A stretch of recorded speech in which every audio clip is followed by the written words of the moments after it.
Hey everyone, welcome back to 22 Panels. This is the podcast that aims to examine, explore, and elevate the medium of comics. I am Tyler, and across the interwebs from me is Tad and Phil. What's happening, fellas? Swinging in on a straight line. Thanks for the swips this morning, sir.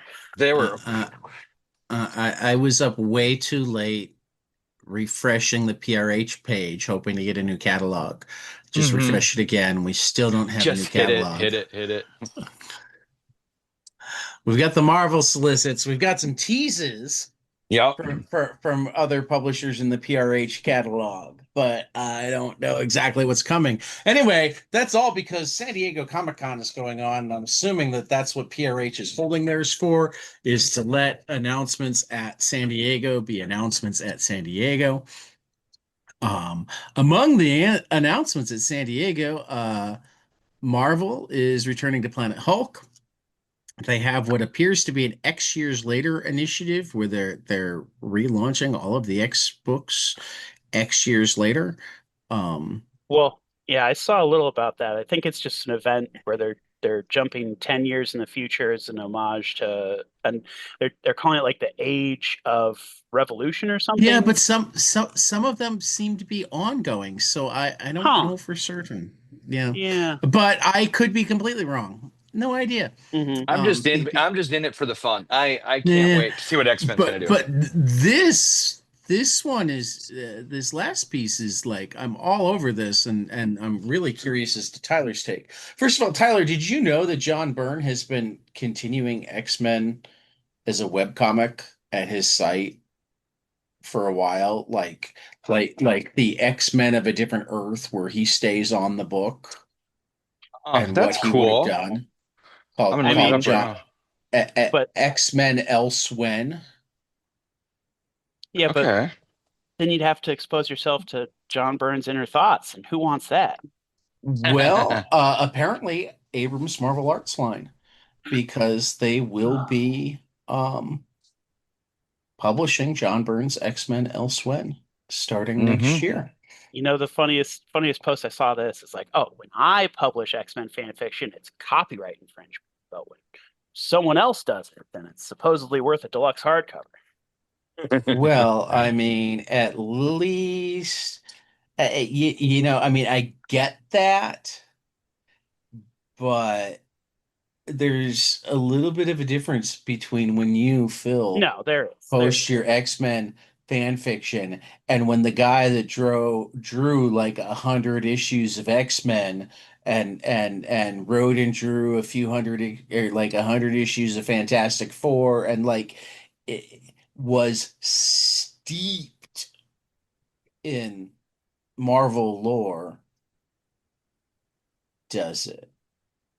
Yeah, I think my favorite bit of John Byrne Marvel lore is when Jack Kirby and oh, I'm blanking on the name of the other uh Dan Lee. no, not Stanley. This was a later series He said where Dan Lee. I Danley. said Oh, I said Stan Lee. Danley. I heard Dan. I'm not familiar with Danley, but they made General Cogburn with a removable spine as a as a reference to John Byrne. So, That's awesome. So That's so funny. The mhm. removable the the spine. the the one that I can't wait to see solicits from is Dark Horse. Mhm. The Yes. three things that have lit leaked are they're doing deluxe editions of Old Boy, fantastic manga that's been turned into a couple of different movies. Um, and I don't know if you guys have read Old Boy, but I need to read Old Boy because I have not. I've seen the Korean movie and so it's good. incredible. It'll fuck you up. Uh, So yeah, I got to read that manga. which is like the third most exciting piece of Dark Horse news to slip out so far, at least as Hmm. far as I'm concerned. Because Matt Kint and Ibrahim Mustafa are playing in the world of John le Carré with the circus losing control. And Oh, I'm nice. really, really curious as to what that's gonna look like. So I know I mean, I can't think of anybody better to do it than like that pair individually. Together will just be really fascinating. So I'm Oh definitely yeah. familiar with Kent and Mustafa, but what is the world of John le Carré? John le Carré is actually the pen name of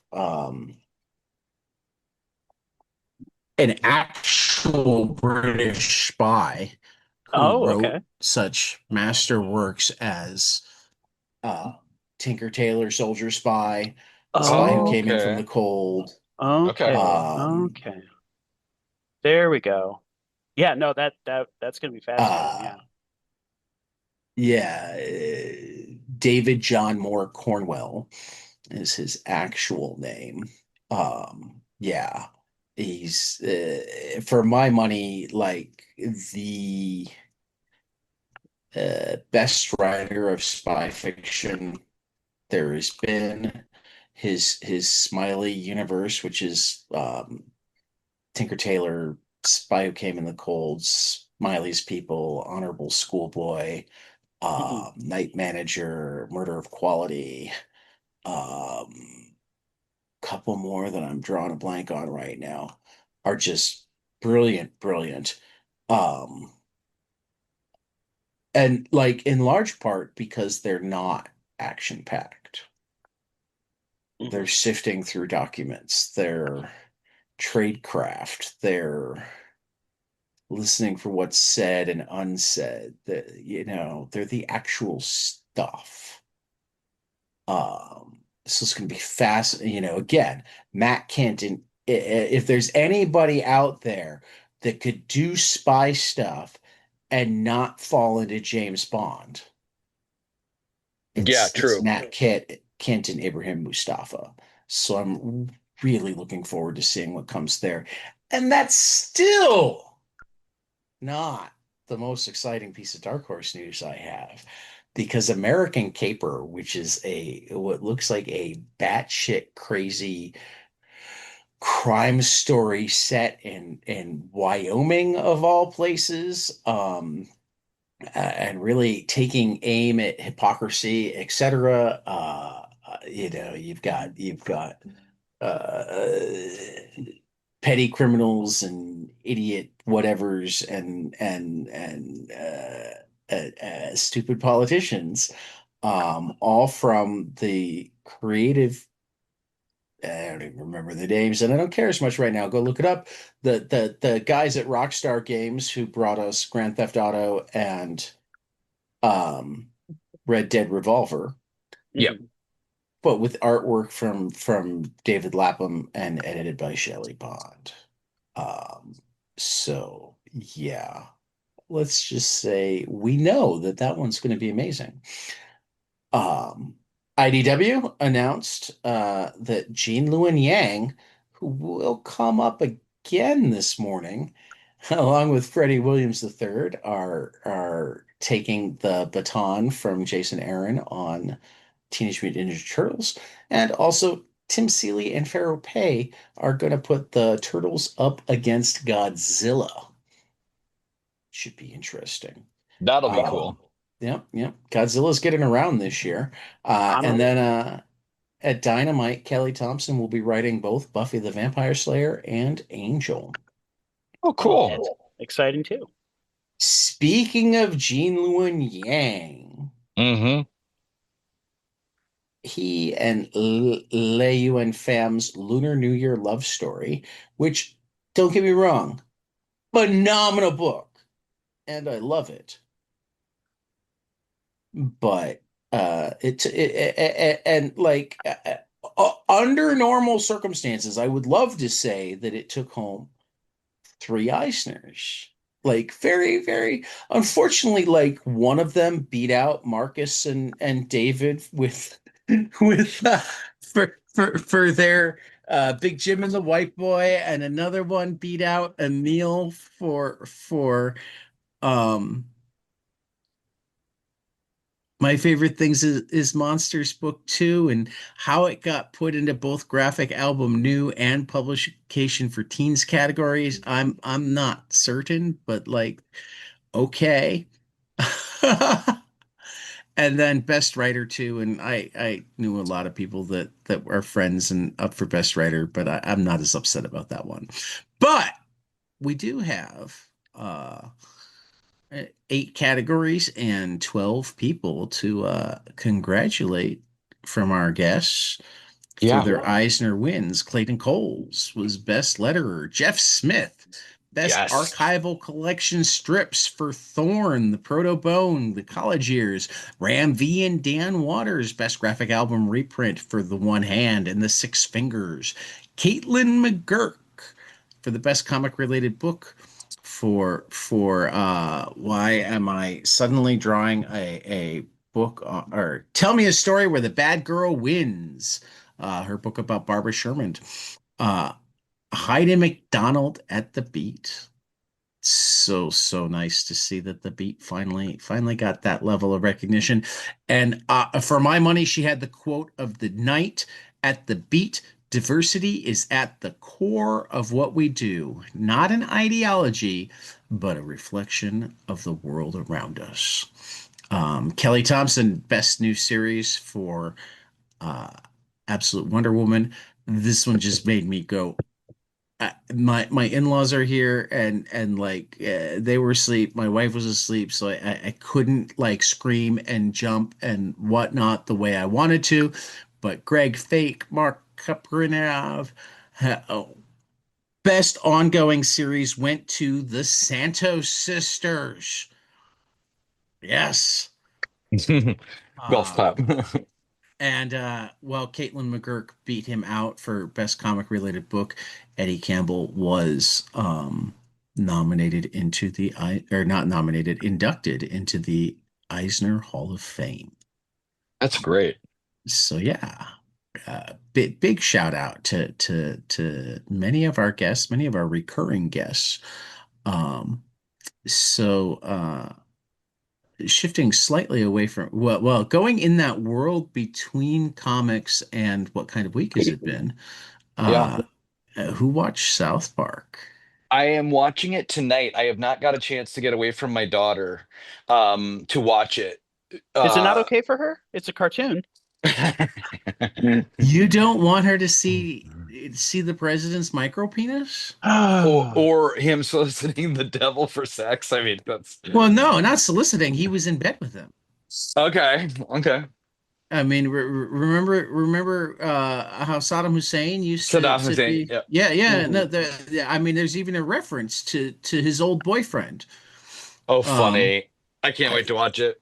my God, and this is where it's particularly great.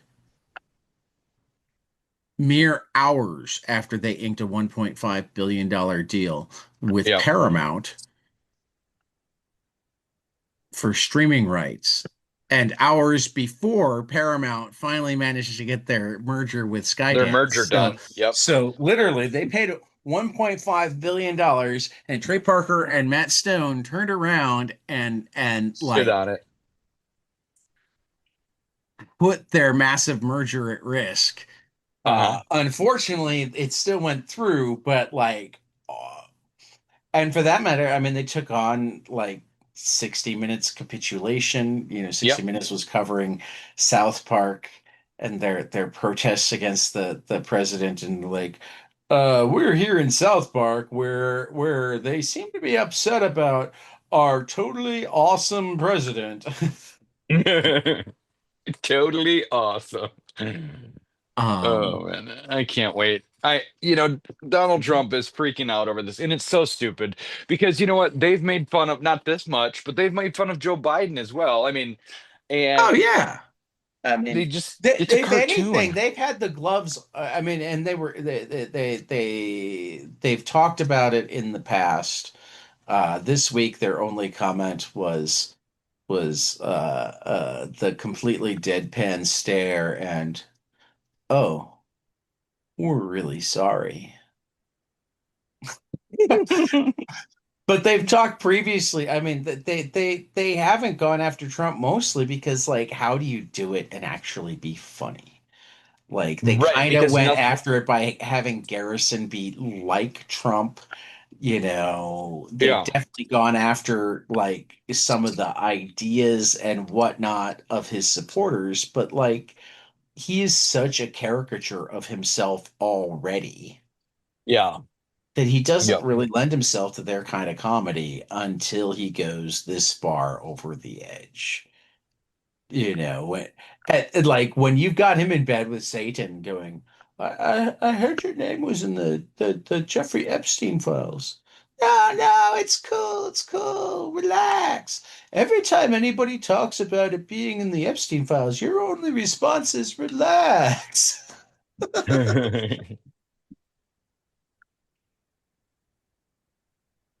And then, Funny. literally having the emperor have no clothes um, was a nice touch at the end. That's hilarious. I'm Um, probably gonna watch it this evening, but um, yeah. because what kind of week has it been? More Epstein, Well, more it's fascism. all we're talking about is Epstein, Epstein, Epstein. And yes, Meanwhile, Donald Trump is in the Epstein files.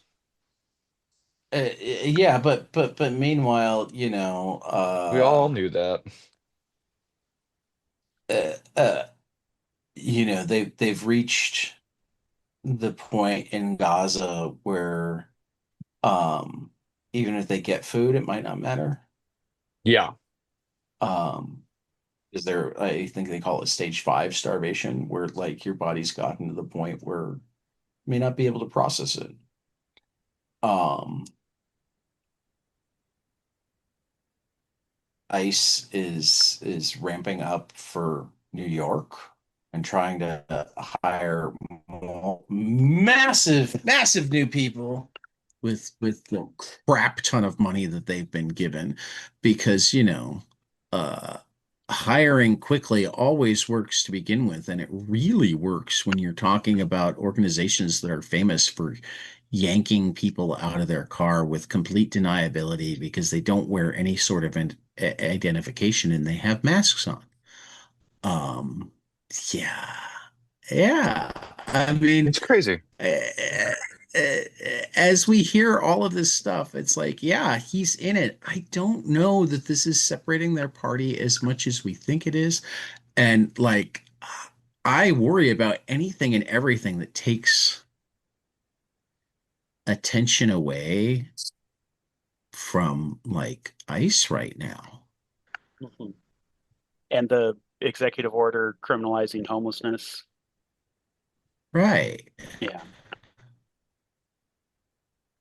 I mean, It's yeah. it's one of those things So, where it'd be more news if like I just I think it'd be more news if there were people in positions to actually do anything about it. I think the fact that, you know, Democrats are waiting for Republicans to turn on Trump before making, erstwhile pushes against him. yeah. Um, yeah, it's not enough. Yeah. No, this kind Yeah. of I mean, yeah, anyway, we could talk about that for hours. Yeah. Well, I mean, Oh, we've got Lazarus coming up later. yeah. Or Jonah. Where we meet Hawk a little bit more. A little better, right? Or And Jonah. yeah. Isn't Well, I am mean, I we thinking of don't the wrong have issue? Jonah Isn't that this much this issue, do we? am Yeah. I No, thinking there of the wrong wasn't issue? there wasn't any Jonah this issue. This was the Oh, it's not the nun. issue where they torture Yeah, him? No, Am it's I the nun confused? spotlight. Oh, yep, no, yep, yep, yep. this is yeah. Yeah. Okay, we'll get to it. I've read it. Jonah being tortured was the last issue, dude. Oh, So like, okay, sorry. It has been a week. yeah, that was part of the conclave, man. Okay. We're on to Mercy, which is a Mercy. really ironic Mhm. title for this issue. Right. Correct. But Yeah. anyway, Why don't you tell us about Amazing X-Men? Well, I will. Will you New to bring up the order. notes there? Though Yeah, this I might mean, not actually be new to order yet. yeah, we don't know. Because as of now, PRH hasn't. Well, actually, no. Let me rephrase. This is not new to order yet, but hopefully will be by Monday. Because PRH hasn't put their catalog up yet. Okay. So Okay, so this is a new X-Men series, Amazing X-Men #1 from Jed McKay and Mumad Asrar from Marvel. X years later, on the run after a deadly clash with Revelation's chief assassin, the Shattered X-Men desperately gamble everything on one last mission. With help from an unexpected ally, they venture into the haunted ruins of Greymalk, and what they find there may change everything if they survive. This is going to be in shops sometime. we don't know yet. Yeah. We don't know. At some point. Yeah.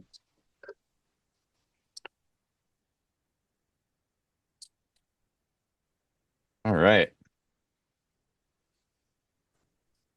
Okay, this next one is a new series from Frank J. Barbary and Morgan Beam. It is Author Immortal from Image Comics, a story about the stories that shape us and the power they still hold. Hector Ramirez is a failed writer who gets the opportunity of a lifetime to help reboot the fantasy book series that defined his childhood. But when he discovers the original author has mysteriously vanished into his fictional world, Hector is pulled into a realm where stories are alive and some are willing to stay in, or some are willing to kill to stay in control. That's going to be in stores October 1st from Image Comics. And you went and stole one that I was looking forward to, but Oh, that's okay. I'm sorry. Yeah. Oh, well, I you snooze, you kickstarted lose. it. Oh, wow. Okay. So this Phil, this is you as well. this is on back to back. Next, we have also from Image Comics, Death to Pachuco from Henry Barajas and Rachel Merrill, Lee Ridge, and covers by David Lapham and Lee Ridge. During the summer of 1943, Los Angeles became a hotbed of tension and conflict as a series of fierce clashes erupted between U.S. Navy members and Mexican American youth, stemming from the murder of Carlos Urbano. Private Eye Ricardo Ricky Telez needs to find the Sleep Lagoon killer before the racist mob kills him in the Zoot Suit riots. The clock is ticking, and it's a bad time to be a Mexican. This is also going to be in stores October 8th from Image Comics as well. Nice. Um, More hard-boiled crime thrillers. yeah, that's cool. All right, who's next? Let's see. It's me. It's me, Little You. Nightmares. Oh gosh, have you played this game before, you guys, Little I Nightmares? have, yeah, played. I have, it's fun. Yeah, I finished the first one. I got stuck on the second one. Yeah. Okay, Little Nightmares is by Lonnie Nadler and art by Dennis Menhier. Based on the best-selling horror game Little Nightmares, new comic series launching at the same time as Little Nightmares 3 game. The world of the award-winning Little Nightmares as you've never seen it before. Written by Lonnie Nadler, the narrative director of Little Nightmares, with art by Ringo Award-nominated artist Dennis Manhier. Hush, a timid, mute girl wakes up in a jail cell. Desperate to escape, she befriends another prisoner, Mono, who understands this world far better than her. They will have to find a way out of a very dark dungeon. Elsewhere, Mira is a detective exhausted by life who meets someone who reignites her will to make a difference. They resume investigating unresolved cases of children vanishing year after year without a trace. This is going to be in shops October 8th, you guys. It looks so cool. I'm really excited for that. Just in time for Halloween. Yeah. I don't know what I think of the fact that they talk about Lonnie Nadler being their director of the game, but don't talk about his comics work. He's a comics writer in his own right. The Sickness is amazing. He Oh did yeah. uh all sorts of comic stuff. Yeah. Yeah. Yeah. But this is You based know. on the game, so they're tying it into his game work. I didn't Whatever. know he Terror was Bites from Mark Russell. and Felix Ruiz. In an age where technology intertwines seamlessly with our real lives, terror bites delves deeper into the shadows of our exploring the uncertainties of human consciousness by technological evolution. This new series pushes the boundaries of speculative fiction, presenting stories that challenge very sense of identity, morality, and reality in a hyper-connected world. In the first issue, a headset that lets users relive their greatest memories at the moment of their death extracts a brutal price. From Mad Cave Comics, in stores October 15th. And Uncle Scrooge. Flintheart Man, Glomgold's Sinister Secret that from looks cool. Francesco Artabani and Jonathan H. Gray. Art from Alessandro Parina. Flintheart Glomgold's Sinister Secret. Fandom asked and Fantagraphics answered. The legacy Disney comic books return to comic shops. And Scrooge McDuck's ruthless rival, second richest tycoon, Flintheart Glomgold, returns to Duckburg, claiming he's reformed for good and inviting Huey, Dewey, and Louie to his luxurious new island estate. Since when was Glomgold a good guy? Or a big spender? Soon a trail of deadly trouble ensnares Scrooge and Donald Duck, pointing them to the Amazon and the legendary lost city of Z, where the thrills and chills are only beginning. From Fantagraphics Books, in stores October 8th. Very cool. I love Disney comics. I think when they bring back these old properties that I watched when I was a kid, it's just fun. All right, Cat Mask I Boy was from excited that Fantagraphics. what's that? I said I was excited that Fantagraphics could make the old school Disney as well, and that makes me really excited. Yeah, exactly. All right, this is Cat Mask Boy, trade paperback from Linus Liu. Tiger is a 7-year-old boy growing up in 1970s Hong Kong. He prefers being clever to working hard, gets terrible grades in school, and dreams of being a superhero. One day, his world is turned upside down when his report card somehow ends up in one of the most dangerous areas of Hong Kong, Kowloon City. Armed only with his homemade cat mask and determination in his heart, Tiger must dive into the twisting chaos and shadowy street corners of the walled city to recover the document. Can Tiger and the streetwise new friend Dragon find his report card before his mom calls him home for dinner? Or will he be lost in the dangerous maze of Kowloon City forever? Cat Mask Boy is a kinetic journey into another time, full of cultural flavor, warm-hearted humor, and nostalgic urban realism. This thrilling coming-of-age graphic novel explores themes of friendship, self-discovery, and growing up with a touch of retro whimsy. This is going to be in shops on October 15th from Nakama Mad Cave. Yeah, that looks Yeah. awesome. It sounds like it's going to be a real good one. I really like the art. That's really cool. Hmm. That mask is really cool. First Freedom. First Freedom, the story of Opal Lee and Juneteenth, from Angelique Roche, Alvin Epps, Millicent Monroe, and Bex Glendening. The remarkable story of Opal Lee. Really? Let's try this again, because the hardcover one just says that it's the remarkable story available in hardcover. The journey of activist Opal Lee, known as the grandmother of Juneteenth, is brought to life in this biographical graphic novel that not only explores Opal's remarkable path, but the history of the holiday Juneteenth itself. From the 1860s to Ms. Opal's childhood time, from her years as a teacher to the White House, the First Freedom story of Opal in June seeks to give readers insight into the behind one of the central figures in the creation of America's newest federal holiday, Juneteenth. So yeah, from Oni Press, in stores on February 4th, 2026. So I'm certain we'll talk about more here and We'll, there. we'll be talking about that for sure.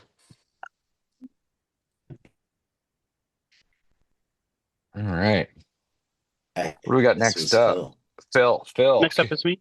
Yeah. Can you change the Screen screen, Ted? screen hasn't changed over. Is Well, yeah, he was so I had it up and he wasn't going, so I We can only see First Freedom right now, trade paperback.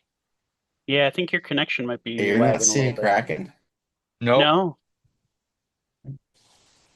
you're frozen. Slish. I mean, your Stop picture the is not. Your share and Anyway, thanks for listening, try everyone. We're again. just kidding. Anyway, We're Can experiencing can you mild see it technical now? difficulties. I can. I can see your thing is trying to pull something up. Mm-hmm. It's thinking. That's a dangerous road to go down. Believe you Yeah, me. yeah. All right, here we go. All right. Ooh, I didn't know this had a Magnolia cover, so that's even more exciting. Uh, from all right, I'm just launching in. Set in a supernatural take of the 1930s, courageous adventurer Kraken returns from a 3-year journey in a different dimension in order to stop a mystical Nazi invasion. From the minds of Oscar-nominated Shannon Eric Denton and Emmy-nominated David Hartman comes an exciting story of a hybrid monster man and his mission to stop the Nazis from resurrecting ancient horrors upon the world. Art by Spectrum Award winner David Hartman. So yeah, this is going to be in stores October 1st, and this is from, I'm not sure the publisher, Titan. It is Titan. Titan. Titan. Yeah. Yeah, Gotcha. But yeah, that looks awesome. I am all for undersea creature superhero types in yeah. It mysterious looks Nazi cool. punching fashion. You got the next one too, Phil. I got the next one, and it's still pulling up. This is the October Girl book one, by Matthew Dow Smith. Autumn Ackerman grew up believing in fairy tales and magic, but now she's 18 and facing reality, a future stuck behind the counter of her small town's coffee shop. Is this really all there is to life? But then suddenly, Autumn's childhood imaginary friend reappears, and her entire boring world is turned upside down. Autumn secretly belongs to the strange world of the Night Folk, a society of magical creatures like the ones from the stories she used to believe in. But this magical world is also a dangerous one. Now Autumn must protect her loved ones from the frightening Mr. Balloon long enough to untangle the mystery tying the Night Folk to her own past. This one's going to be in stores October 29th from Maverick, Mad Cave Maverick. Matthew Dow Smith is an awesome illustrator and always offers great advice on Blue Sky and great perspective for how long he's been in the comic industry. So this book sounds especially awesome for Matt.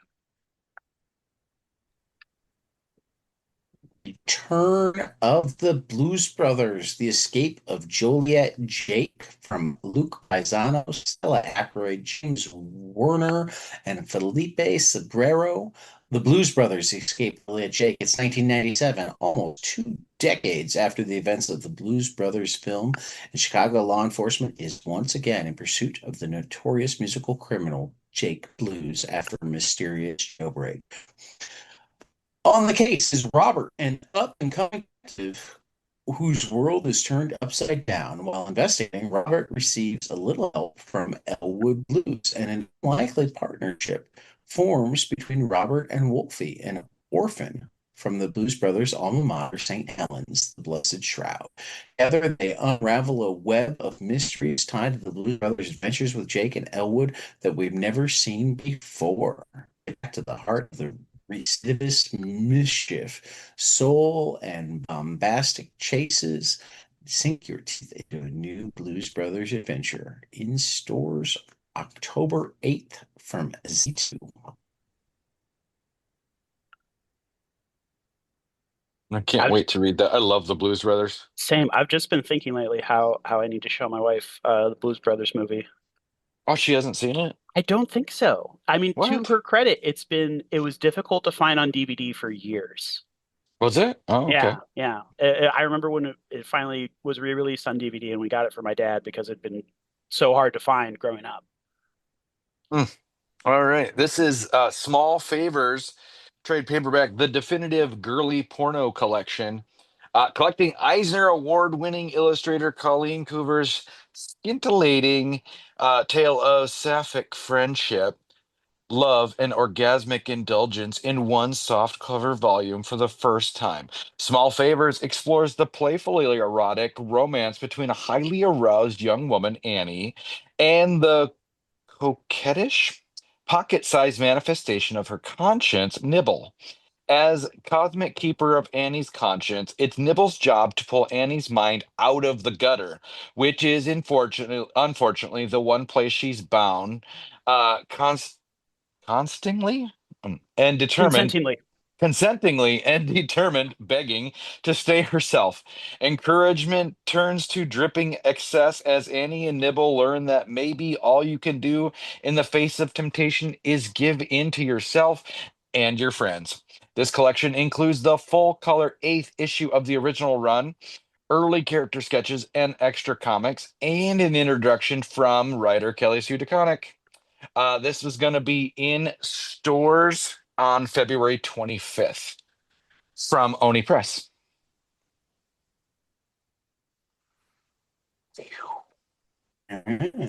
What do we got next? Oh, collections. Collected editions. Yep. Starting with Bitter Truth. Next movement, Alive, built on a house of oppression down. It's 1964, the height of the civil rights movement. A group of activists have gone missing in rejection of the Sangre family. Face a menace far worse than any of their ancestors ever encountered. The monstrous creature out of racism evolved into a threat that few people are willing to acknowledge, and even fewer know how to fight. From David F. Walker, Chuck Brown, and Sanford Green, and Image Comics in stores on October 15th. So, Tad, we can hear you just fine, but you're frozen visually. Okay. Okay, that I just don't checking. see. So we can't see if you made any changes to your screen. That's no good. Yeah. Yeah. Oh, now you're cutting out. Hmm. Ugh. He sounded a little underwater on my side. Did You he? know, Okay. yeah. So, listeners, we apologize. Tad's having a little delay on his end. He's frozen completely I now. mean, this is Oh, there crazy. you are. Like right next to right the router today. Wow. So, Oh, you know, Hmm. it's just like jumping the over hell. you. It might be. I'll need. I'm not a router expert, so I'm not gonna speak out of turn on that one. But I don't know if I don't. Well, Right. yeah. Well, we could just read the titles of the next collections and then move on. So then after this, we don't really need to see Tad's screen. Right. So going back to the show notes. Yeah, Bitter Root. Bitter Root. Did something come up for you or? No, Oh, Tad that dropped was off. Tad's Bitter Root. Tad dropped off. Okay, Oh so Bitter no, Root. he Bitter had Root. a He yeah, was Bitter Root recording. Never volume. mind. He No, was he was recording, so he never mind. Oh no, so we've lost the recording? Yeah. Oh no. I don't know if it's completely gone, so we'll see when he comes Okay. back on. Alrighty. Okay. I Well, mean, is it still? No, it says it's recording. it says it's recording. Wow, Woo! this is incredible technology. We've gone through a audio blackout. Um, we are reconnecting to Tad. We are, Tad says our he's here. It says Tad's on. yep, Uh, we'll just our interdimensional web weavers are Keep working going. hard. oh, he's here. We can hear him. Awesome. Hey, There we Tad, go. you're back. Okay, we're How back was with Tad. how was your trip to the negative zone? I mean, it was. Funny. It was. All right. Well, we were just about to just start saying the titles of the collections since we didn't have the blurbs up. But now that you're I back, mean, you guys like have the ability to do the quick lunar search yourself too. we do, we do. But For that um, matter, they're all bookmarked. So like if you're signed into our Google, Which requires us I to think mean, on the fly, which is clearly not our strong suit. that's not our strong suit, Dad. You can't you can't put this on us at the last second. I'm pulling up on my phone the description I for, better here get we go. Here we go. All you right, got it? I'm going. I've got Monkey Meat, the summer batch. whoa, whoa, whoa, From whoa, We are out of turn. It's okay. It's okay. whoa. I'm Okay, yeah, okay. we're ad-libbing. The Monkey Meat Corporation. Oh wow, okay. I'm going off on my own. Hey Phil, Ted may blow a gasket. Oh no. I'm so sorry. All right, we will save the Monkey Meat Corporation for just a moment. Oh man, this episode went off the rails. That's funny. We're going Okay, back. We'll we're find going the back. rails Bitterroot. again. Bitterroot, Tad. We didn't get to Bitterroot, did we? I read it. Did you guys not hear it? We did not hear it. No. No. Well, just in case, then I'll read it again.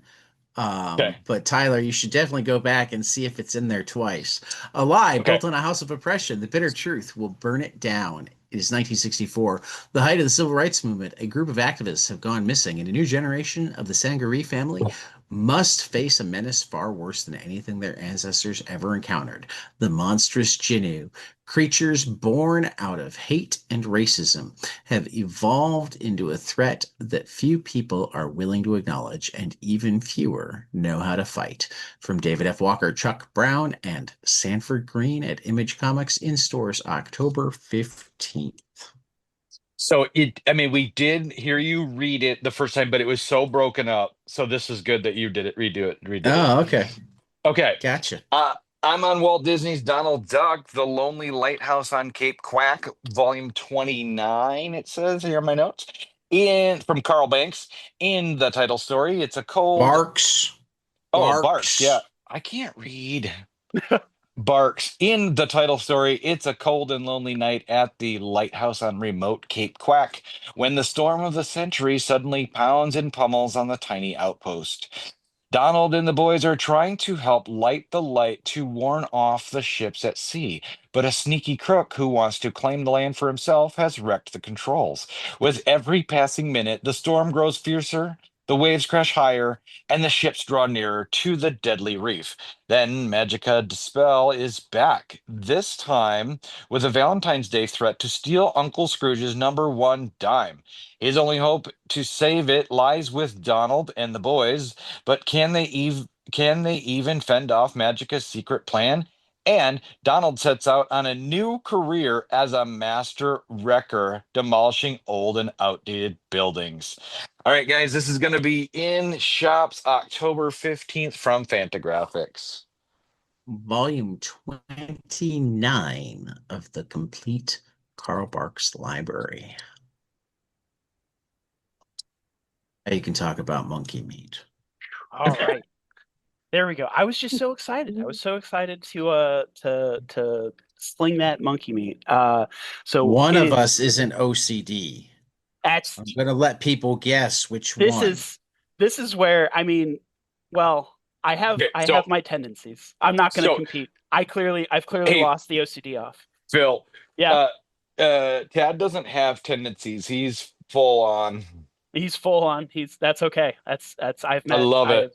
That's It great. makes you Tad. It does, and it keeps us on track. As against the rails I'm willing to push, I am also trying to stay on them. The Monkey Meat Corporation went from selling cans of ape meat to becoming a hegemonic empire on the fantasy West African island they now rule. Corporate leisure parks, exploited company towns, or savage lands to conquer, the island offers it all, and conditions there aren't just dystopian, they're entertaining. That's why the company decided to report local stories to you in comic form. And now summer is transforming our island into the ideal escape. Want to go on a vacation you can actually afford? How about embarking for a brand new set of amusing and mentally scarring adventures? Exotic locations, debt collecting African spirits, a travel influencer aboard a giant robot, a family fighting a demon for their Airbnb, and a superhero monkey suing the corporation that owns him. All these and more await our guests. That's from Image Comics and Junie Ba in stores October 29th. Right. Okay. So, final order cutoff Absolute Martian Manhunter, Volume 1, Martian Vision from Dennis Camp and Javier Rodriguez. This is for August 4th, final order cutoff. All New Harbinger from Fred Van Lente and Eric Tamayo. In store September 10th. The Absolute Martian Manhunter was November 18th. Batman, #1 from Matt Fraction and Jorge Jimenez. In store September 3rd. Deadpool Batman, #1 from Zeb Wells, Kevin Smith, Greg Capullo, Adam Kubert. Marvel DC in store September 17th. I read an advanced copy of Ephemerata, Shaping the Exquisite Nature of Grief from Carol Tyler. It was fantastic. It comes out from Fantagraphics on October 22nd. I think Tyler and I actually talked about Friday way back when, didn't we? We did Friday, yeah. Coming out in a deluxe hardcover edition from Ed Brubaker and Marcos Martin at Image Comics on November 12th. Gracie's Ghost from Dawn Brown at Image Comics on September 10th. Human Target Deluxe Edition from Tom King and Greg Smallwood from DC Comics on November 25th. It's Jeff and Other Marvel Tales, #1 from Kelly Thompson, Guri Hiru, and various others from Marvel on September 3rd. Murder Podcast #1, Jeremy Hahn, Mike Tisserand from Ignition Press, September 10th. Powers 25, #1 from Brian Michael Bendis, Michael Avon Oming, Dark Horse, September 10th. Shadow of the Golden Crane from Mike Mignola, Chris Roberson, Michael Avon Oming from Dark Horse on November 11th. Star Wars Han Solo, The Hunt for the Falcon from Rodney Barnes. Ramon Rosadas, #1 comes out on September 3rd. And Survive, #1 from Robert Venditti and Doug Braithwaite from Bad Idea, also on September 3rd. All of these are final order cutoff a week from Monday on August 4th. Crowdfunding. The Many Odd Origins of Even Steven from Carl Kessel and David Hahn is on Kickstarter through August 7th. Omega Rain, a novel from Bill Coffin and Andrew Robinson at Raid Press, is on Kickstarter until August 8th. Harbinger Classic, the hardcover omnibus from Jim Shooter and David Lapham and various others from Valiant Alien Books, is on Kickstarter also through August 8th. And Altiplano from Gustavo Vargas is on Kickstarter through August 9th. And Thunderhead #1 from Wes Craig and Kevin Castanero at Lethal Comics is on Kickstarter until August 22nd. So, Tyler, what'd you love this week? Well, there was a little book by a guy named Jeff Lemire that came out. Minor Arcana #9 from Boom is awesome. Also, Exquisite Corpses #3. This is one that I didn't think that I was gonna like with issue #1, but I picked up #2. It was great. Issue #3 continues to be great. This is James Tynion in the 4th and Pornsack Pisha Shote. Okay, Pisha Shote. I'll get it one of these episodes from Image. It's also Tynan. Is Tynan? Tynan. Tynan? Tynan. The tiny onion, Tynion is the joke. It's Tynan. Tynan. Okay. Usagi Yojimbo, 10,000 Plums #5 from Stan Sakai was my #3 from Dark Horse. How about you, Ted? What did you like? I loved Geezer #3 from Will Potter and Philip Bond. Arrived in the mail from Off Register Press this week. Iron Man #10 from Spencer Ackerman and João Villanova at Marvel. Spencer absolutely nailed the landing. military industrial complex. Forever War, Iron Man at his best or worst or something. And Groupies number 5, the final issue of the Helen Mullane and Tula Lotay Comixology series were all absolutely fantastic. What was that Tula Lotay book that we really liked about a year ago? Barnstormers. Thank you. Yep, that was so good. Nice. Yeah. Next up, we've got my giant size Hoopla free digital pick. This is a series that came out a while ago that is near and dear to my heart. It is Redlands from Jordi Belair, Vanessa Del Rey, and Clayton Cowles at Image Comics. There are 2 volumes out there. The last single issue to come out had a bunch of heartfelt essays from the team about how important the series was to them. It is about a family of witches who kill the sheriffs of a small town and take it over to try to create a better world. It is some dark horror, some heartfelt relationships. It's great. I hope it comes back one day. I don't know if it ever will, but what we got was incredible. Yeah, it was good. I liked it. Oh, yeah. All right, we're on to our One Piece race, Tad. This is crazy. This is I crazy. I I just looked pulled at the numbers. Holy buckets. I pulled one issue ahead of you Neck Yeah, and neck. because I was Tad, I was I we was don't reading talk one about this throughout the week. So I was reading One Piece while I was watching the Eisner results. it's funny because So Tad and I don't talk throughout the week about how far we are in our readings or anything like that. And so when we get together on Saturdays, this is my first time seeing how far he's made it. So it's really fun to see that we are just neck and neck all the time. It's how in sync you guys are. Yeah. I literally didn't manage to read any until last night while I was staying up watching the Eisner My results I roll in. I've had so Shout out to the Beat and to Comic Book Couples Counseling for keeping the live results coming in on Blue Sky so that I could add stuff to the show notes in real time and not have to figure it out this morning. So that's yeah, awesome. Yeah, I mean, we I learned some barely new got in things my about 5. Ace. Oh, yeah. We learned some new things about Ace, and I'm here. I I'm think it's both great. intrigued Yes. and you know we're about to go to war and it's going to be big and God damn it, because now I feel like I need to go through it in real time. The August calendar is, or the August catalog is now finally up at In the nick of time. BRH. Oh. So everything that we said was available for order is officially available for order. I think they were waiting for us to announce it on that one. They wanted to make sure that we had it right. Yeah. Oh, so there will be more stuff added to our list for next month, and this is just how distracted I am because like my OCDness was not filled last night by that coming out. Um, so yeah, I'm gonna have you guys talk about Lazarus, and I'll jump in. Though I will point out that writing about the pandemic years before the pandemic was a Mhm. little bit scary. Creepy. Yeah. Yeah.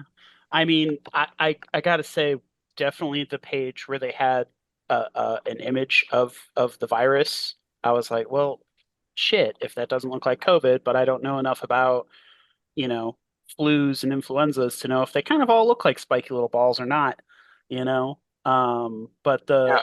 the virus that afflicted the world of the book was H7N11. Um, so that was apparently a strain of the Spanish flu. But yeah, this was a very interesting issue. I definitely rereading it. I feel like this was definitely a spotlight issue for their letterer Jody Wynn, who I think joined up at the start of the Conclave arc, Right. and as I'm well as looking. Eric Troutman, who is kind of the unsung hero of the series, where that he's actually someone who I would love to talk to and interview about his involvement with this. I know he handles a lot of the world building in terms of he does all of the ads on the back covers of the issues that are ads for the different corporations in the world. In the world, Um, yeah, those are cool. yeah, yeah. So I mean, and Rucka mentions him all the time in terms of in the back matter. He ends up writing a couple of the issues in the X66 miniseries. His name isn't always on the cover, but I wonder if it should be, you know? Yeah, I think it's great. Getting into a little bit more of the story, I'm pulling it up now. I was a little bit Mhm. off when we were talking earlier, but Yeah. this is the nun issue. It's not the issue with that I thought it was. Hmm. But yeah, in this issue, right, these nuns are dealing with all of this I don't know, medical problem, and they Hmm. recruit what is his name? Uh The the oh, I dude. think you're looking back in the lift. We're on issue 16. 16? I thought we were on. 16. I am on 16, Mercy. You're on 16? I Yeah. don't think they recruited anyone. What's that dude's name that they, right? That they, hold on. I'm having trouble pulling it up. Okay. Anyway, Which you keep talking. I'll be quiet. so no, it's okay. It's the guy who they recruited was part of the Barrett family. I'm Yes. pretty sure. Yep. Yep. Yeah. Yep. Yeah. That's And who I'm so talking about. yeah, but he wasn't in this issue. This issue that is Spotlight on the Nuns. It has the handwriting um, narration, and Yes. they're going through Hawk territory, Eh, and it starts out with heavy implication that one of the nuns is providing medicine for an abortion. Quite a turn from the nuns of today to a woman whose child has signs of they said it was uh, spina bifida or Yeah. spina bifida. Um, Spina bifida Kind of is what it is. bifida. spina bifida, yeah. So So guys, I apologize. I have read this issue, but I have not reread it before we did this episode. So as you could gasp, probably see, I am sweating a lot right now for getting this info wrong while we're recording.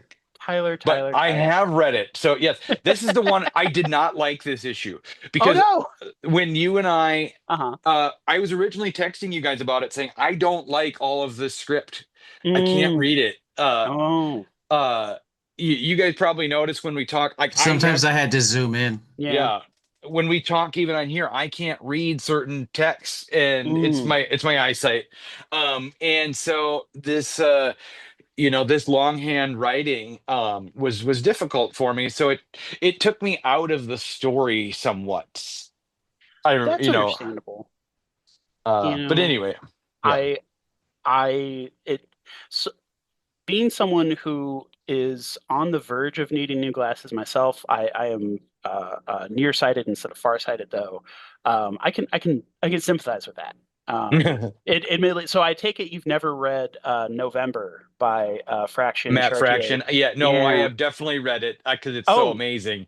Uh, okay. I got it right over on my shelf. Yeah, definitely. But it was It was a it's a task. chore. It's a chore. Yeah. I Yeah, mean, I love it, there. but Okay. It's I mean it's one of those things where I mean, and I've heard this sort of commentary before where, someone's gotten older and then they've come back to comics and it's been harder to read because of how small the fonts can be. And I mean it's kind of a mentally I'm like, all right, well, I'll enjoy them while I can, and it'd be a shame to you know, I mean, admittedly, the fiddly script on this one can be a little tough sometimes. There were times where I accidentally read I's as S's, yep. um, but I feel like it helps to um, establish the character and really differentiate this issue from the rest of them. In that it is kind of a standalone spotlight on a different character, and I mean, this is another one that I'd be wondering how much the production of this issue influenced choices going forward, because we as far as I remember, don't see a whole lot of smaller spotlight issues like this.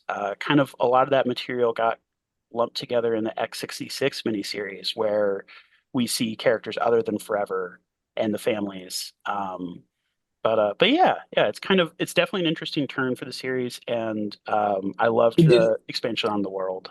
I didn't know, I didn't. Okay, when you're going from one volume to the next, Hmm. I'm reading it quick, like super excitedly because we were I was getting into the series, Right. and you come across this, bridging type issue, and it's not written in the style at all of Hmm. previous stuff. It for me it was jarring, so I was happy when we'll get to next week because Hmm. that kind of jumps back, Right, uh, right. to the regular things. But it did have so much useful information that going forward about this nurse. And I did like all the data pages, right? So then we Hmm. see a surveillance photo or a camera photo, and then we've got schematics and we've got Hmm. the journal, and Oh yeah. it's The cool. interview log page, the map. I am a sucker for a good map in an issue. Hmm.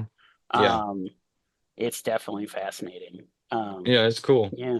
I and What then about the deeper introduction to Hawk Yeah.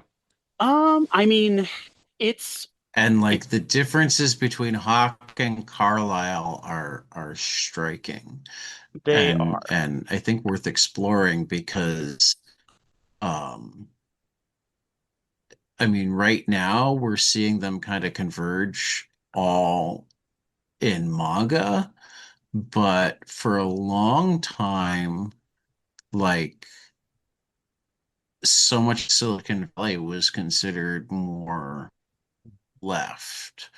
Mm, Because Hawk is definitely fun fascist. So we're kind of seeing the different versions of, Carlisle was I take over because the world is a horrible place and I protect you. hmm. And Hawk is I take over because the rest of the world is a horrible place and Hmm. I protect you from it. Hmm. And the only way you can be safe is by doing exactly what I tell you to do because Take your I mean, do you medicine. understand Hmm. the like minor distinguish? I'll take your medicine and like absolute um Carlisle doesn't really care if you leave their territory if you're Hmm. not serf, Yeah. right? Yeah. They care minimally about you if you're not serf. Whereas Hawk, like if you're not citizen, Hmm. you don't exist, but they also scare the shit out of you so you won't leave. Right. I think so. That's definitely a great point of the differentiation of ideology between the two families, the two individuals really. Um, and I remember first time reading the series as it was coming out month to month between the events that just happened in the last arc. I feel like or at least while reading it the first time, I zeroed in on those moments where Malcolm was kind with Forever and kind of their dynamic growing closer and him putting in peril at the end. I was at a point where I'm like rooting for Carlisle because they're the best of the worst. It was kind of allegiance through proximity through they're the only ones I know, so that's why I'm rooting for them in that way. Hmm. And knowing what we know about them, having read the whole series now, it is a very, very different read this time around. I think for Well, I me, mean, and that's how many people on the left, particularly tech geeks on the left, loved mhm, Elon Musk 5 years ago? too many. Yeah. Yeah. I mean, it's been a while. Yeah, he's been touted Probably more than as 5, but yeah. yeah. But I mean, I guess to Has that, it really it's been more than five? I don't know. for what? For since Elon For- was for- respected on the Went Oh, left. like crazy, crazy. um, Right. I mean, I don't think it has been. no, Maybe it not. hasn't quite been 5 years there. I think it was more in 2021 or 22 that he might have shifted. But I mean, again, it's kind of Yeah, you the start to see it post-pandemic. uh-huh. Yeah, yeah. I mean, you start to see it during the pandemic, but like it didn't like go hard on Hmm. um until much later. Yeah. True. Yeah, you're right. And the Yeah. important takeaway for me this time around is the differentiation in ideology and how, just because these two people are at odds with each other doesn't mean one of them is good and one of them is bad. They can both be bad. The Right. world can be so broken that there is no one best place to be. There are merely places, and we deal with that.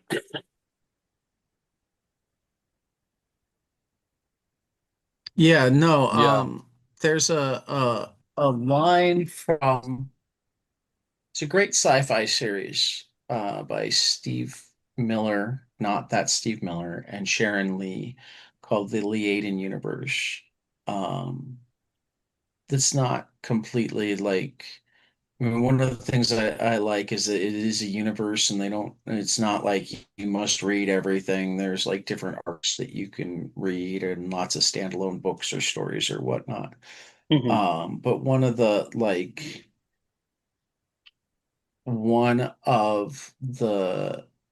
sayings of the major family that you're centered around is when choosing your allies, um, think of two things. First, can he shoot straight? Second, will he point at your me? Hmm. Mhm. Um, and I've been thinking about that some because it's on one level, there's truth to it. I Hmm. mean, if we don't make an ally out of Stalin, do we defeat Hitler? On the flip side, if we don't make an ally out of Stalin, does Stalin get to do all of the things that Stalin does? Um, what, you know,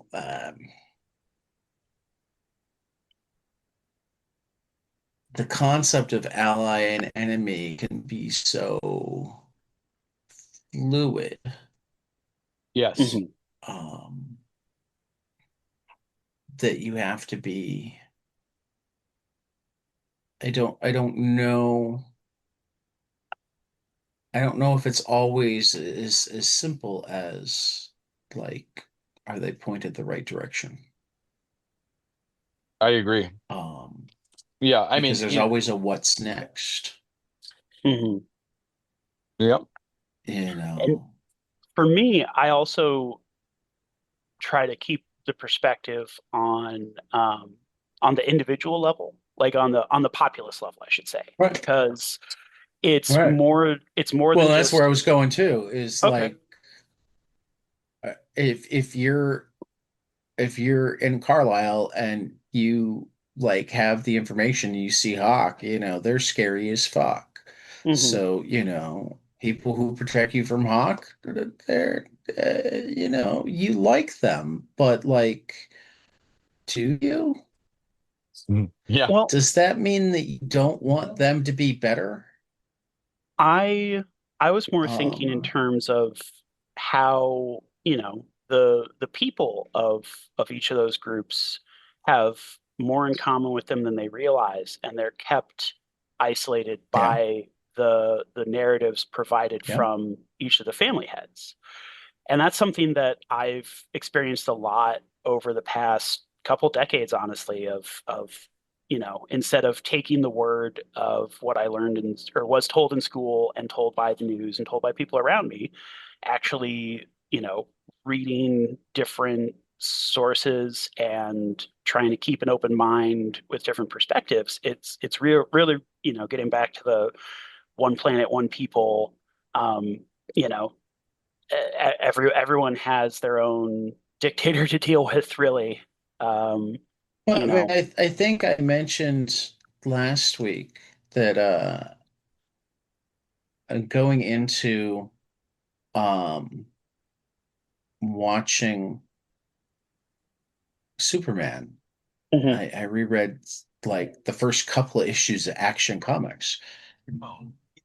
And one of the things he does in the like second issue of Action Comics is he ends a war by putting the generals in a room together and having them tell each other why they're fighting, and they can't come up with why.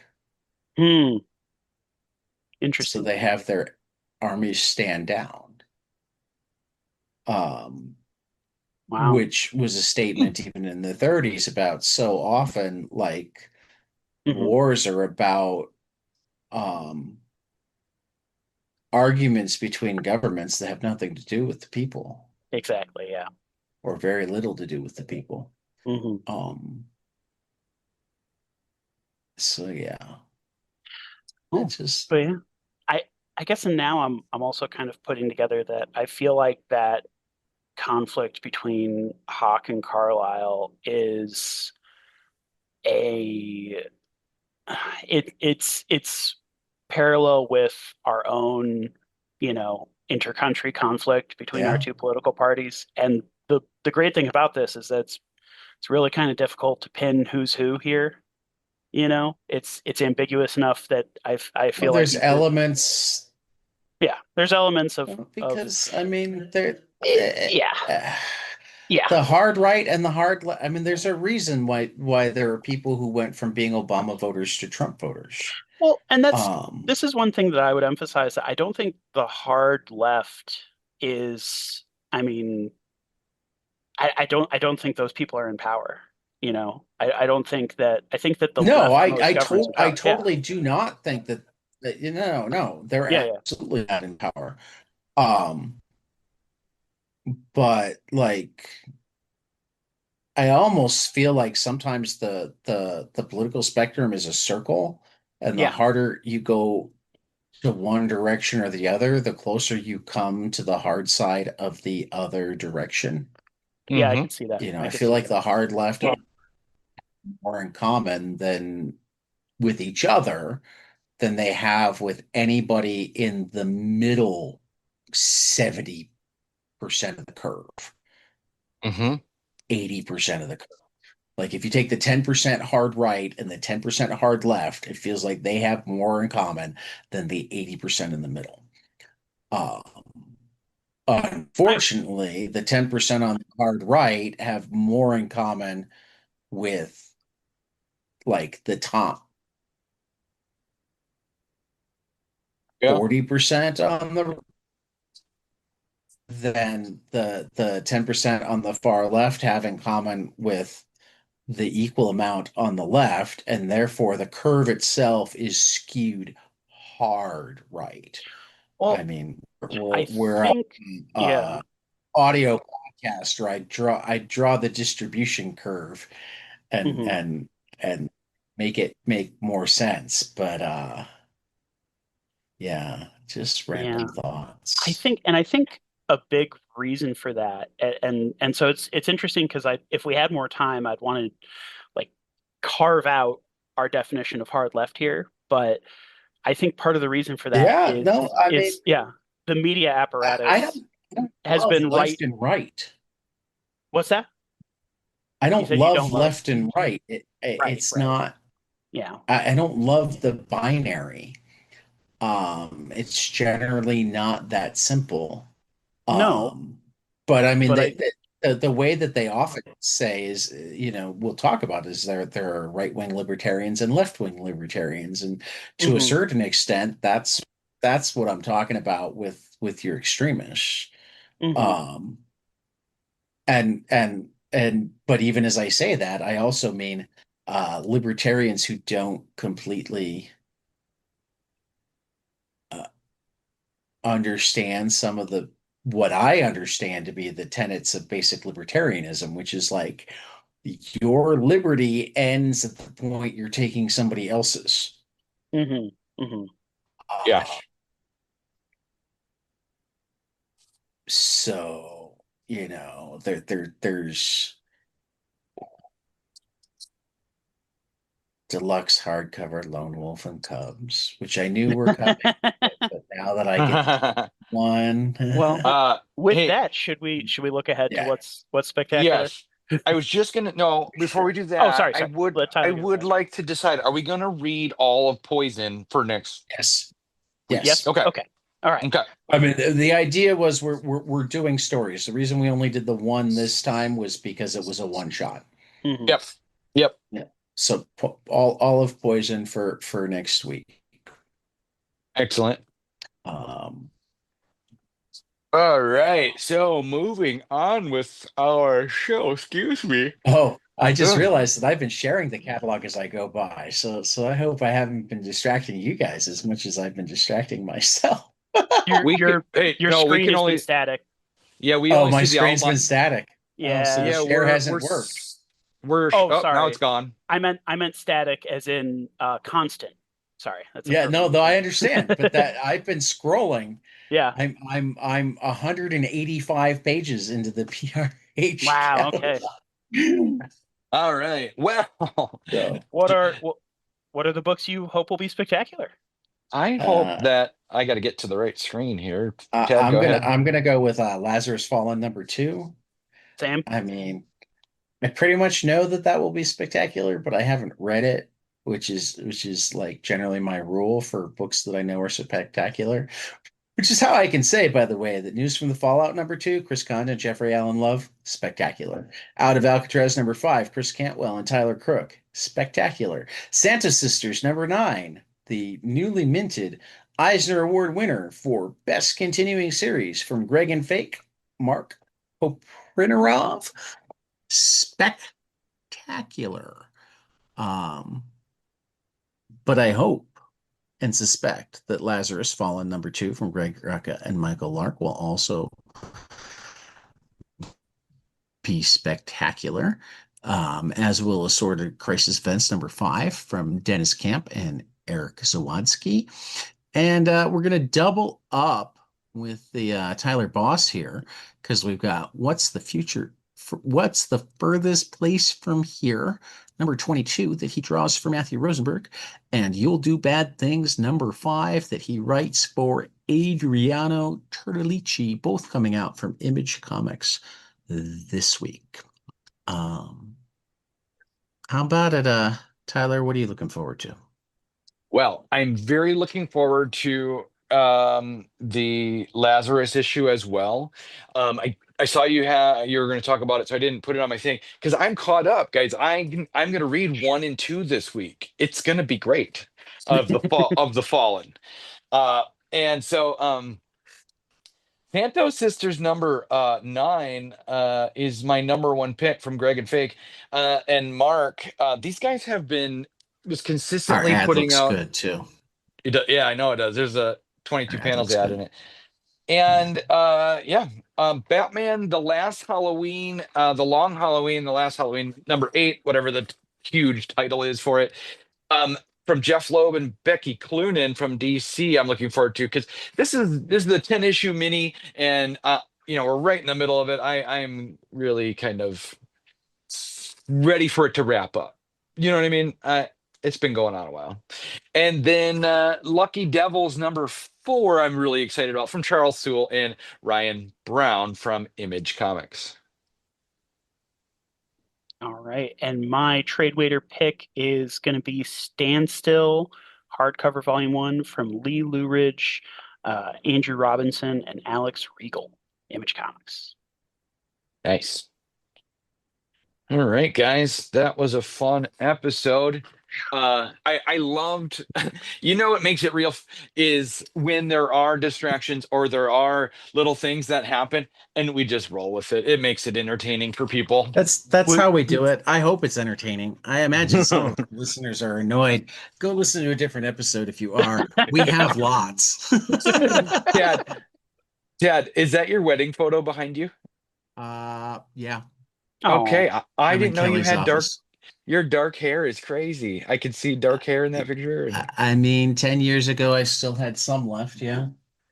uh, I guess most of it then. Yeah. he's all gray now for those at home. Yeah. So am I. So am I though.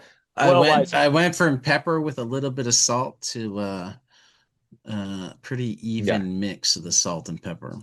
Yeah, I mean, your beard here and mine look pretty much the same. Yeah. Yeah. Funny. And if I grew hair on my head, it would be that color too. All right, guys, thanks for listening, and we will catch you guys after the next page. See ya.